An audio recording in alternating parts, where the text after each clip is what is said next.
Okay, so in that last session there, we brought in our point cloud, we formatted it, we cropped out the bits we don't want from it from the Kinect.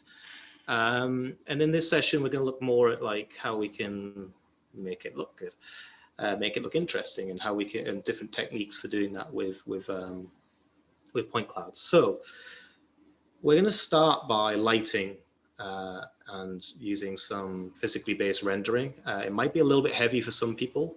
If it's too heavy for you, then you can bring down the fit resolutions over here from 640 to 360 to something lower, and that will probably help you out a little bit. But this is generally how I work when I'm working with point clouds. It's also worth noting that just because we can see these points, those points are there. There are more points as well, which we can't see because they're still being instanced, which is just a part of how instancing point clouds works. So, is everyone ready to continue? We all good? The lack of talk in the chat means like yes, I guess. Cool. Okay, cool. So I'm going to go in. I'm now at the level where the geometry is, and I got my arcball camera here. And what I want to do is I want to set up a PBR, a physically based rendering setup. Now that's fairly straightforward in terms of the materials, because in the materials in TouchDesigner, they gave us the PBR material. So what I'm going to do is I'm just going to double click on lay down a PBR mat. And then I'm going to drag my PBR mat onto my geometry. And I'm going to hit palm material. And you'll see everything goes black because we have no lighting in our scene right now. So has everyone got that? Yeah, following along, just get the PBR. And I'm going to delete out this constant. If you're struggling with frame rate, you can stick to having a constant or a Phong mat, but PBR is going to look the nicest when we set this up. So now that I've got my PBR, I need some lighting in the scene. And actually what I'm going to do is I'm going to go inside my arcball camera and I'm going to do my lighting in here. So if I go double click to go inside the arcball camera, then I'm going to create an environment light. And an environment light just takes an environment map and it puts that environment map around our scene, and then it lights the scene from that. So what it allows us to do is to really quickly get a nice lighting setup without needing to start moving point lights and doing weird stuff. So in order to set that up, we want to lay down, we're going to be inside the arcball camera, and we want to lay down an environment light. So the environment light on its own, it won't work. It'll just error here. It will send a warning. And the warning is saying, please add an environment map, because we don't have an environment map. Well, in the assets folder, I've put one in from Mr. Blue Summers, who's a nice website where there was a few environment maps for free. So we can use that one. So I'm going to go into my assets folder. And then there's an environment map here. You can see there, it's just some 3D rendered scene. I'm going to drag this into my network. And then once that's dragged into my network, I can then drag that onto the environment light. And then I can choose Palm Environment Map. And now we have environment mapping set up, ready to go. So is everyone good there? Has anyone struggled? Is anyone behind? I think we're good. Okay. So yeah, so now we can see that I'm here. I'm very dark because it's just using the mapping right now. Actually, before we move on, what I want to do as well is on the environment light, just turn pre-filter maps to off. And that's just going to speed things up a little bit for everyone. It normally speeds up for me anyway when I do that. So yeah, so now we have a light, but at the moment our points are all uniform. Everything looks like a very typical Kinect map, right? There's not really anything that exciting about it right now. There's nothing creative going on here. So we'll start off by we're going to change the scale. We're going to randomize the scale of the points. We're going to change that around.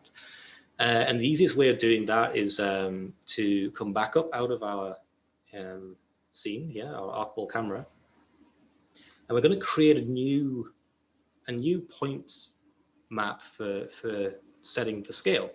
and we're just going to use noise. If we use noise, then we can animate it, we can do kind of nice stuff with it, and it's really flexible for creating that kind of randomness that we want without being too random. So what I'm going to do is I'm going to lay down a noise top. Now the noise top by default is set to 256 by 256 pixels, which means that it won't be the right resolution for our point cloud. It hasn't got enough points in the noise top to represent our point cloud. So we need to make sure that our noise top is set to the same resolution as these two maps, which is in my case 640 by 360. So I'm going to type into my resolution here on the noise top 640 by 360. Okay, and that gives us some noise. Now, again, noise can go from 0 to 255 at 8-bit, but what we probably want to do is give ourselves a little bit more control. So in order to do that, we need it to be a 32-bit texture. And the way we can do that is go to pixel format and change that to 32-bit float RGB8. And that's going to give us the 32 bits of information that we want, so we can get a bit more control. We can make minus point size numbers if we want to, if we really want to go like down crazy routes. But for now, we'll just stick with that. And we'll give ourselves a bit more amplitude, because right now the amplitude is only 0 to 1. So what I'm going to do is I'm going to bring down the offset to 0. You'll see that makes everything black. And then I'm going to bring the amplitude up to something, maybe something quite high. Maybe I'll bring it up to like 3. And what that's going to do is it's going to allow us to scale between 0 and 3 times the size of our current point sizes. So if I go into my geometry, is everyone good before I carry on? Yeah, okay. Just shout in the chat. I'm constantly checking the chat, so just shout if you get stuck and I'll go back. So yeah, our geometry has a scale up. So we can use this texture now to drive the scale of our points. So if I go into my noise and drag this onto my, in fact, before I do that, let's make a null, or I'll be getting told off by derivative for not doing things the right way. I'm going to call this null scale. So this is the null that we can then export to the color, the scale up on here. So yes, we export this, we drag it onto the scale up from null scale. And then we can choose the channels. Well, the channels again are red, green, and if I do it the right way, red in X, green in Y, and blue in Z. And now you can see here in my, if I open up my arcball camera, if I right click view, you can see here that I have this weird kind of pattern across me now, where the scale of the points is driven by the noise. But we can now actually just control that with the noise, right? So I could go in, I could say, if I click on the noise, if I right click parameters, so I can open up a parameter window for my noise, and I've got my arcball here. Then I can start just playing. I can start saying, you know, what's the exponent? I can change that. I can change the period. So if we want it to be like really kind of bubbly, if I want it to have a bit more variation, then I can use things like the exponent here. I should start getting like weird kind of funky looking stuff, right? Weird looking point clouds. And if we want to, we can actually use the transform to do things like animation on this as well. If we want to animate things so they're kind of bubbling away, then we can add that as well. So actually in the transform of my noise, in the X parameter, then I can type in me.time.abs seconds. And that's the only scripting we're going to do in this whole thing. It's this little expression, me.time.abs seconds. And it's like divided by 5. So we get like some, maybe not 5, maybe like 2.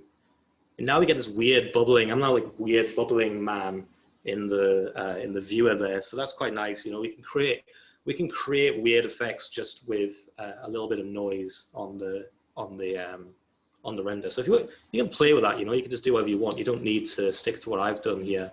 You can do something really weird and gloopy like this, or you can, you know, You can even change the type of noise, but I wouldn't recommend it because you might crash.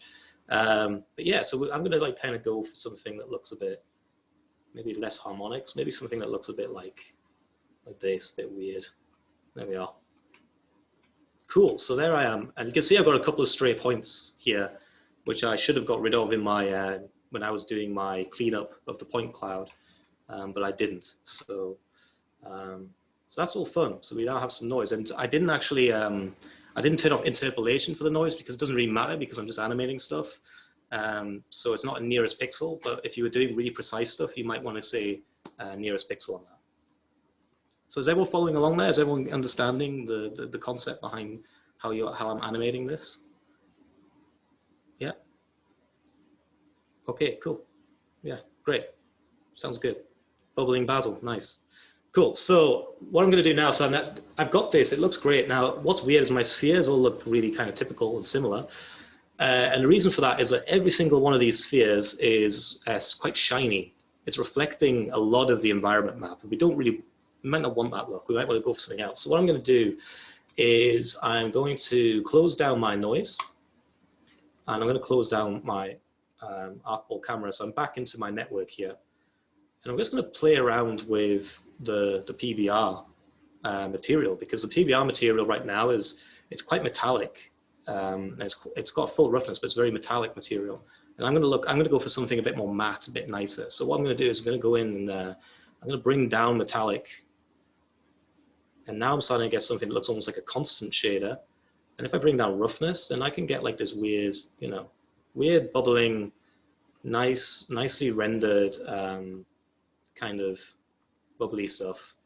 And it's kind of fun, and that can then be built. We can build up on that, and we can create sort of something more interesting. So right now, it looks kind of cool. There's a couple of things missing. There's two ways we can go about with shadows, because shadows are, they can be heavy. We haven't got any shadows right now. We can create some shadows. So I think what we'll do is I'm just going to leave this on my screen actually so you guys can see. When I go inside the arcball, you also didn't get any light, sorry, before I carry on. Did you have the environment map set up? PBR, metallic 0, roughness 0. And then if you go inside the arcball camera, is your environment light set to 1 and white? And has it got the environment map hooked up to the environment map parameter? Just check those things. It might be something to do with the lighting. And also, is your environment map definitely inside your arcball camera? Because it needs to be inside the arcball camera to get picked up by the render. Because I have light set to just asterisk here.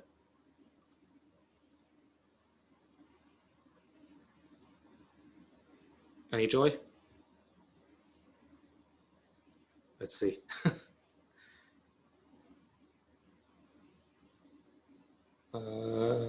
Seems all the same settings. That's strange. And your point size is the same, and your RGB is nice and bright. I find that quite odd. I might have to have a look at the file later. Maybe on the break, if maybe we can quickly, maybe you could ping your toe over or something. I can have a look. Sorry about that.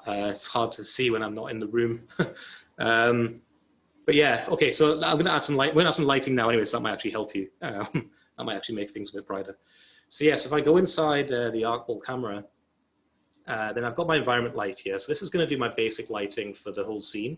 But let's make a cone light, and a cone light that can kind of shine down on me or on Basil or yourself to help make this a little bit more interesting for shadows. So what I'm going to do is I'm going to use a light. I'm just going to pop that light into the network, and so I can see what's going on better. Check if you have active the sphere on the points. Oh yeah, sorry, that's because I did that little trick at the end. Yeah, inside geometry 1, you should have just a sphere rendering, and that sphere should be set to all the settings we set before.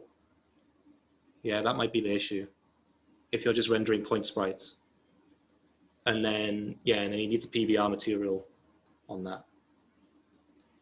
I'm going to share this file at the end as well, by the way, so you can go through and kind of diagnose things. So cool. So anyway, so we have a light inside our ball camera. At the moment, we can't really see what it's doing because we have this really bright environment light. So what I'm going to do is I'm going to dim down the environment light just a bit, just so we can see what's going on with this one. And I'm going to make this a cone light. So at the moment, it's a bit annoying because I can't really see where my light is in the scene. So in order to control that, what I'm going to do is I'm going to right-click on parameters. And this is a little bit fiddly when you have only one screen. If you've got multiple monitors, it's a bit easier. But I'm going to go in and I'm going to basically say Geometry Viewer on the top left here. I'm going to go to Pane Type, Geometry Viewer. And then this is going to let me see my light. And we can see here, my light's all the way over here. We can't see the point cloud because the point clouds are level up, which is bad design by me, sorry. But yeah, but we can see the light. We want the light to be somewhere in the y-axis, looking down, shining.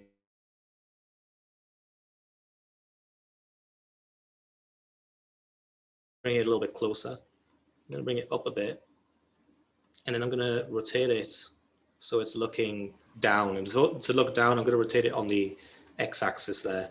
And you can see there, I'm starting to get some lighting information in my render. So it's starting to light things up a bit. And actually, because I'm using a Kinect, what I actually probably want to do is do it this way around, because the Kinect will be on the minus z-axis. So actually, yeah, so I'm just going to pull this back a little bit more. So it should be like kind of where your camera is looking, you should have it sort of looking at roughly the same kind of area. And then I can sort of expand it, make it bigger, and then I can change the delta. Is everyone kind of following along what I'm doing here? I'm just setting up a cone light to light this arc ball. And you can see the environment light's really dark. So what I'm going to do is I'm going to go back to Network Editor, close everything down here. And then I'm just going to set my shadows, sorry, not my shadows, my environment lights to be a bit brighter again. Has everyone got that? So the light's now helping, I guess, in terms of lighting up that environment, yeah. And then I'm going to turn on shadows. I'm going to make them hard. I'm going to turn on shadows in the light. So if I click on the light, go to shadows, hard 2D mapped. And then I can set this to some sort of maybe 2048 for now. And this is a little bit tricky. Shadows in TouchDesigner are always a little bit of a nightmare to get working. So I'm going to show a little hack that I always use to get around that. But yeah, you see here that the environment, if I turn down the, not the quality. If I turn down the dimmer, like you can hardly see this light right now. You can hardly see the shadowing. It's not very well set up because it's quite far away. And touch is always a little bit fiddly when it comes to getting those shadows set up. So another way of getting like basic shadows when you're doing like particle stuff is to put a bit of screen space ambient occlusion in.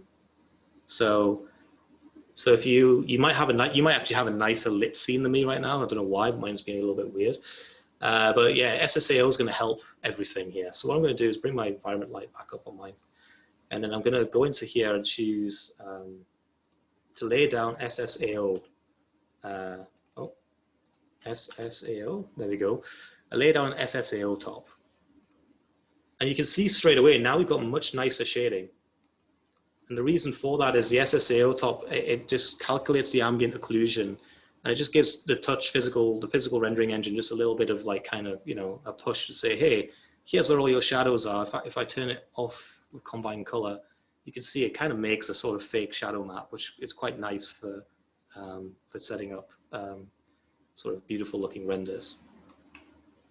So has everyone got this kind of, has everyone got like something looking kind of cool here? I mean, we're just doing creative techniques now, so don't worry about if it looks different to mine.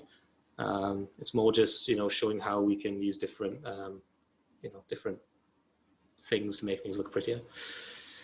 So, any more questions? I think we're good. Okay. So yeah, so now we've got this kind of crazy map. We can see that everything's kind of animating through. We might want to like animate on and off. We might want to do ripples. We might want to do other effects with that.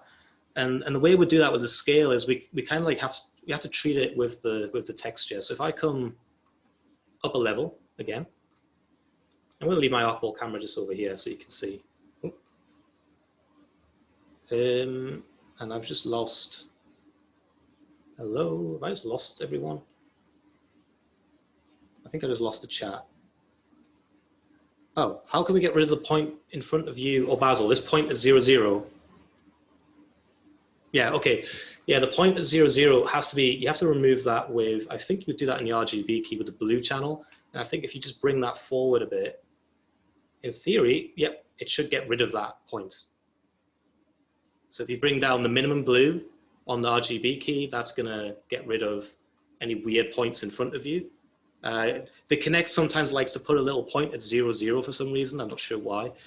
That should give you a little bit more of a clearer image. Is that all good? Yeah. Cool. Okay, cool. So now what we're going to do is we're going to add in a little ripple effect or something to kind of make things ripple out. So we can do that in our noise. So I'm going to put this into in our noise here. I'm going to make a ramp that we can then multiply with the noise, and then that's going to keep our nice effect here, but then it's going to add this ramp that's going to pull out and kind of make this weird sort of ripple effect come out from and this is just generally just to show how you would animate these point clouds in Touches. You always do everything in tops. In fact, if you want to look more into that idea of doing things in tops, I would recommend looking at Pinata 12, Aurelian's stuff. He's got a lot of tutorials on how to do that kind of thing. So that's quite a good place to look further into this sort of technique as well. So if I go 640 by 360 on my ramp, so I've got a ramp here, 640, 360 for my noise. I've created a ramp 640 by 360 as well. Can I write his name in the chat? I can. If I can spell it, but his YouTube name is Pinata 12. I think that's his YouTube name. If you search Pinata 12, it should come up with him. Yeah. So anyway, yeah. So we're creating a ramp, and what I'm going to do is I'm going to make my ramp circular, and then I'm just going to change the phase of this. I'm going to make the phase. I'm going to use that same expression again. me.time.abs seconds. And that's going to give us a ramp that animates out. So that's the expression. And maybe we'll make that a little bit slower. Maybe we'll divide it by 2. And that's going to give us a nice slow ramp. And Yasushi sent a channel. Great, thank you.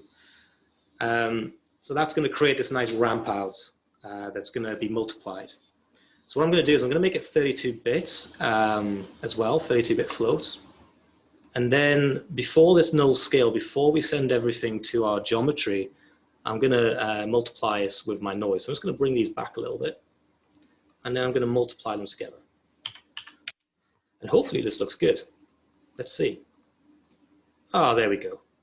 So now you can see I've got this kind of crazy ramp looking thing. And it's going through the point cloud from the very top, because of the way the point cloud is sorted. So we could do things like translating and so on. If I do it the other way around and then start translating, we might be able to get it to go from a different point on the body. So we can kind of transform out these ramps. And then if we want to get rid of that hard edge, then we could do something like setting it to mirror. And now we're going to get these kind of nice ripples going out. So that's like a way of getting, getting something in that's, kind of working with just ramps. And I know that most people will probably be saying, well, how do you do audio reactive stuff, right? Because audio reactive is, again, like we don't want to work with SOPs because we're not working, we're working in tops here. So I'll just quickly show a quick audio reactive example as well of how we might do this. So So if I lead into, if I want the audio reaction, well, we need the audio device, right? So I'm going to bring an audio file in. And the audio file in is going to give us just the standard default, whatever music it is. I'm just going to leave that as the standard song. And I'm not going to listen to it back or anything because it's annoying. But what I'm going to do is I'm going to lay down an audio spectrum chop.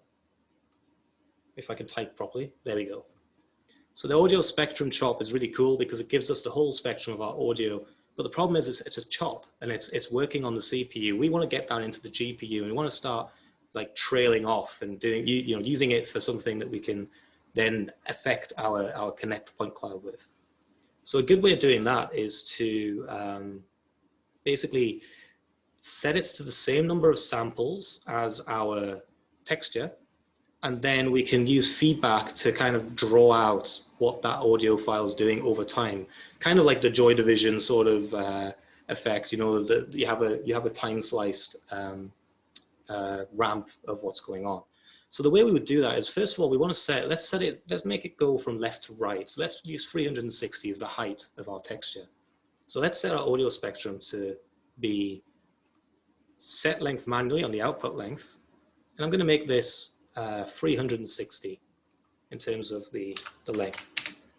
So now we've got 360 samples. And in order to get those samples into a top, we need to use the chop to top. So I'm going to lay down a chop to top. And you'll see here, we get this white kind of audio reactive thing going on. And that's only 1 pixel high. It's only 1 pixel high. Now the problem is our point cloud isn't 1 pixel high. It's actually 640. So there's a couple of things we could do. One is we could just say fit. And we could just fit it to 640 by 360. And then we could set that fit to fill vertically. Or maybe just fill vertically. And for right now, it's not. Hang on a minute. Maybe this is not the best way to do it. For some reason, it's giving me a lot of interpolation, which it shouldn't. Well, what I could do is I could just scale it up. So there's some sort of audio reactive visual from the fit that we could then just say, okay, well, you know what? This is basically this fit. If it's a 32-bit float, if I change it, it's actually the same as our ramp, right? It's just another modifier that we can add to our point cloud. So if I just replace the ramp, if I say, okay, I'm going to take this fit, I'm going to plug it in, and now we've got some auto reactive kind of feed. It doesn't look very good because I'm just using direct, the direct feed and then just throwing it in, but it kind of works. So let's make it a bit nicer. Let's actually, let's get rid of the fit. And let's use our chop 2 to actually do some feedback pulling down the Joy Division style. So what I'm going to do is I'm going to put it over a constant. I'm sorry if this is going a bit fast, but I'm kind of running out of time, so I'm trying to go quickly to move on, because after the hour we want to move on to the point cloud stuff. So, so what I'm going to do is I'm going to say this is going to be 640 by 360. And I'm going to set my constant to 0, 0. So it's just alpha, the alpha is 0. So we just have an empty resolution. It's basically just setting the resolution of this over. And then I'm going to set in my over the prefit overlay to native resolution. And you'll see here now we're getting, because we're getting the wrong resolution because I was meant to do it left to right and I didn't. So actually, sorry, let me just rotate this 90 degrees in the over. So now we have an audio feed that's kind of pumping. It's 1 pixel wide and it's over the canvas that it needs to be set to. So then what I'm going to do is I'm just going to say justify horizontal left. And for some reason, it's not going fully left. Why? Why do you do this to me, TouchDesigner? 640, 360. I'm just going to move it manually then. I can translate it with pixels into place. But what I want is I want a 1 pixel line at the end of here. There we go.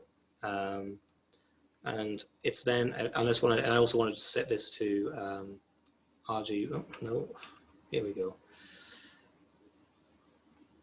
I want to set this so it has alpha because right now it's all black. So what I'm going to do is I have my pixel line down the left-hand side, and I just want to get alpha. So I'm going to reorder this chop2 channel. And sorry, I'm making this up a little bit as I go along, but it will look cool, and I will give you the file afterwards, I promise. And what I'm going to do is I'm going to say, okay, well, actually, I want everything to just be the luminance on the alpha. And if I just set everything to luminance, this should, in theory, no, because it's a 32-bit. Oh, it's a 32-bit mono. It needs to be 32-bit. Sorry, this needs to be 32-bit. Float RGBA. Save the file. Good idea. Very good idea. Yeah, cool. So now actually, sorry, now I've got an alpha version of this, which is reordered. So I've set the reorder to be just luminance, and then I've made it a 32-bit floating point RGBA. So now I get my alpha back, and I've got this over. So what I can do now is I can add this into a feedback loop, which is just going to give us like a nice long stream of information. I mean, we could do this with like a trail chop or something, but it's nicer to do it on the GPU. So it's a bit clumsy and nasty to get set up, but it should be cool. So what I'm going to do is I'm going to set up a feedback loop. So I'm going to lay down a feedback. I'm going to put the feedback into an over. And then I'm going to plug my over 1 into my over 2 here. So now my feedback is set up with a loop here, ready to go. So then what I'm going to do is on my feedback top, I need to set to over 2. And now I've got a feedback loop that's working. It's now, if you can see there, it's drawing pure white on that very left pixel.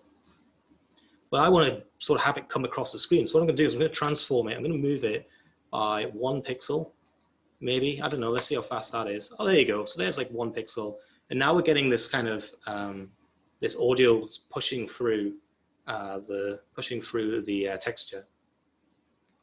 And what that should allow us to do is it should allow us to plug in to the multiply, and then we should get our texture out. So now I'm going to plug this into the multiply instead of the. I'll just move everything back. And what I'll do is I'll plug this into the multiply here, and you can see there now we've got some audio reactive stuff going on. And at the moment it's kind of, you know, it's a bit small. So if I want to make it bigger, then I can plug into my over 2. I can plug in like a math top. And in my math top, I can kind of range it up. And now we've got some sort of audio thing going through. We've got like the feed going through. It's not amazing on a Kinect, but on other point clouds, it'll probably look better, but it should look, you know, it's kind of reasonable. And if we wanted to, we could also, we can also just send like flashes of ramp on BPMs and things like that. We can use the audio to drive the level of things too. And that will help us, give us, you know, another kind of interpolation of that. So yeah, I mean, I'm going to go back to the ramp for now because it just looks a little bit prettier for what we're doing today. Cool, so how are we doing for time? We've got 10 minutes, I think, until the next break. So what I'm going to do is I'm just going to show a little bit of the depth of field stuff before we go back into the other point cloud stuff. So that looks cool, I think. Looks all right. Looks quite nice. So I'm going to go into my Apple camera, and now I'm going to start adding depth to make it look a little bit prettier. So depth in TouchDesigner, we could, if we were looking from the camera at 0, 0, 0, we could actually probably use the depth map from the Kinect. But because we're moving our camera around everywhere, our depth is constantly changing. So what we want to do is we want to use the actual depth top. And that's going to take our camera and give us a nice depth map. So if I lay down a depth top, and then I'm going to just plug my render 1, I'm just going to drag that to the op parameter. And people could probably follow along a bit better now because I'm kind of going back to where we were before. So you can see here I have this depth texture. But the problem with the depth texture is it's a 32-bit texture. It should be a 32. No, it's a 24-bit texture actually. So this comes in as 24. But what you can see is you can't really see what's going on here very well. So if I go in a normalized split, it doesn't work because TouchDesigner has a bug. Great. Okay, well, let's not do that. let's rearrange it so we can see a bit better what's going on. Let's make it an 8-bit depth map. So to do that, I can go into pixel format here, and where it says depth texture, I can change that to the 8-bit fixed RGBA. And then I can change the depth space. So what I'm doing is kind of similar to the math top. I'm going to rearrange the depth map so it's a little bit easier to see what's going on. So I'm going to say rearrange from camera space, and you can see there now I've got a much stronger map with crazier things going on. So what I might do is I'm going to try and figure out how far is that depth? It's probably about 1 meter, right? Because I mean I'm not 1 meter wide. Maybe one day I will be, but at the moment I'm probably maybe I'm 30 centimeters wide. So I think let's say 0 from 0, or maybe from 1 to 1.5. Or maybe we can even bring that down a bit. And we can maybe make this 0 actually, make it a bit there. So 0.5 to 1.5. You can see there, as I'm changing these values, it's adjusting this map. And that map can be useful for doing things like luma blur and luma level. So if we want things to fade off, or if we want to blur out to create a depth of field, then we can use this map to do that. So let's do that. Let's actually make let's make a depth of field effect. Let's use that to make the blur. So we have this map, and I've already kind of hinted there, the luma blur, sorry, is the way to do this. So I'm going to lay down a luma blur, and a luma blur takes 2 inputs. It takes in the source, and they call it source 1 and source 2, which is really handy. So I'm pretty sure that it's this one, the render, is input 1, and then the depth should be input 2. And you can't see anything right now in my arc ball because I haven't plugged my luma blur into the next background. So actually, I'm going to move it along a bit. I'm going to plug the SSAO in instead. Sorry, I want to be after the SSAO. Because the SSAO will only work off a render top. So we just want to make sure that's this way around. And then what I'm going to do is I'm going to plug my luma blur into the background.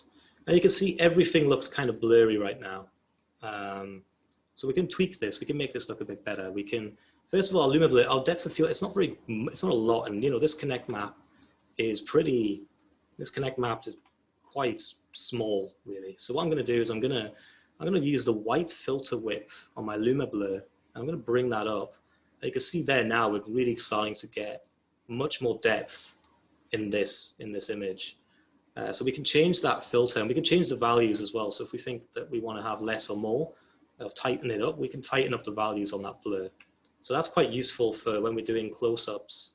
We want to have things in the distance look further away. We can do that. So is everyone kind of following along there? Is there any questions before anyone? No? Everyone's gone quiet. Okay. I'm assuming I'm still going and still online. So anyway, so that's the luma blur. Good, that's good to hear. Still keeping up, cool. So this is so these are all the techniques, these little tricks are kind of what I was using to make those preview images. It's just, luma blur and vignette. You are going to get the video at the end. I think you are, yes. And you're going to get the file as well. And if you have any questions, like I say, you can email me and I will try to answer to the best of my abilities. So it should be, we should be good. Yeah, so we have the luma blur, and now let's just grade it, because at the moment everything's very black and white. So let's finish off our Kinect map with a little grade. So what I'm going to do is I'm going to put a level in. You can use a level. You could use the color, open color IO top would be quite cool for grading as well. But we're just going to use a level, and what I normally do is I take the level and I put a little bit of I just take a little bit of the RGBA values up and down just to give it a little bit of grade. So what I'm going to do is I'm going to bring the low blue, I'm just going to bring that up a tiny little bit. And I'm going to take the high blue and I'm going to bring that kind of down a little bit. And that's just going to give a little tiny grade there. So when we want to blend between other videos and stuff, if we grade everything at the end, it's going to give us like a more sort of uniform feel across everything. And then before that grade, let's give ourselves like a bit of a ramped background or something. So what I'm going to do is I'm going to just going to drag in a little. I'm going to just put in an over and not the pack, and over. I'm just going to put it over a ramp. And I'm going to set the ramp to 1280 by 720, which is the resolution of this. And I'm just going to set my ramp to circular. I'm going to set it to hold. And then I'm just going to like change these colors so there's something quite nice. I'm going to make it like a gray going to a black. I'm going to turn diver on. And you can kind of like get a bit of a grade from that as well. So you can kind of get something that's not typically. Maybe I'll bring my Luma blur down a bit. It's a bit crazy. Maybe I'll just bring this range out a bit. There we go. It's going to give it a little bit of blur, but not too much. And yeah, that's looking kind of good, I think, in terms of, if we turn the Luma blur off, it might even look nicer. I think in this situation, it kind of looks nicer without the Luma blur. But yeah, we can kind of, we can create some stuff with that. If we want, we can use that in the next PointCloud. Cool. Okay, so I'm going to file save because that's our Kinect setup. And I'm going to ask if there's any questions before we go for another little break, I think. And then when we come back, we're going to be looking at the photogrammetry side of things, which is a little bit more in depth.